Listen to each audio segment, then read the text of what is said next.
Does a TN visa require employer sponsorship? Sarah Wingard here from Wingard Law and Three Amigos Recruiting, and this has got to be the most commonly asked question that I get from employers. Now, in most cases, I answer no, sponsorship is not required, and the reason is because it's all about context. Normally, if an employer is asking about sponsorship, they're familiar with maybe the H-1B or like a perm and EB-3 maybe, where you do need to test, in most cases, you do need to test the labor market, show the Department of Labor that you can't find Americans for the job, and then the DOL is gonna say, okay, well they're doing these duties, then this is how much you're gonna need to pay. Also things like if it doesn't work out with a worker, on those types of visas, you probably need to pay the worker to go back to their home country, but the TN visa is actually quite different.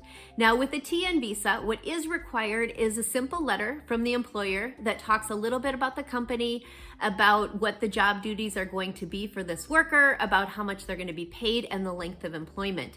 Now, once the visa is issued and the worker enters the United States to work on that visa, then in most cases, they're going to be an employee at will. And so arguably, the terms of that job can also change once they're up in the United States working.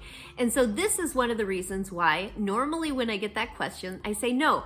TN visa does not require employer sponsorship. Sarah Wingard from Wingard Law and Three Amigos Recruiting, legally recruiting to save you.